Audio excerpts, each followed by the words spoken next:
बिस्मिल्लाहिर्रहमानिर्रहीम। अस्सलामु अलैकुम। दुरूद शरीफ की ऐसी फजीलत जिसे सुनकर आपका दिल खुशी से झूम उठे। दुरूद शरीफ पढ़ने वाली की हर दुआ कबूल होती है, हर परेशानी दूर होती है। दुरूद शरीफ पढ़ने वालों की हर मुराद पूरी होती है। आका करीम सल्लल्लाहु अलैहि वसल्लम ने फरमाया, जो शख्स 100 बार दुरूद शरीफ पढ़े अल्लाह उसकी 100 हाजतें पूरी फरमाता है, 30 दुनिया की 70 आखिरत की।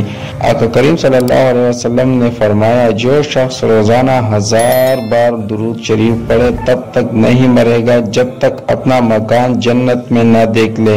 एक बार दुरूद शरीफ पढ़ने से 10 गुनाह माफ होते हैं, 10 रहमतें नाजिल होती है, 10 दर्जात बुलंद होते हैं। आका करीम सल्लल्लाहु अलैहि वसल्लम ने फरमाया, तू 100 बार दुरूद शरीफ पढ़, अल्लाह कयामत के दिन तेरी पेशानी पे लिख देगा कि ये बंदा मुनाफिकत से भी बरी है और जहन्नम की आग से भी बरी है। सुभान अल्लाह। किसी को परेशानी या मुश्किल में देखे तो उसको दुरूद पाक पढ़ने पर लगा दीजिए, उसका भला हो जाएगा और साथ आपका भी भला हो जाएगा, क्योंकि ये वाहिद वजीफा है जो अपने से जुड़े हर ताल्लुक का भला करके उसे सलामती में दाखिल कर देता है। तो आज से नियत करें और कसरत के साथ नबी पाक सल्लल्लाहु अलैहि वसल्लम पर दुरूद शरीफ पढ़े।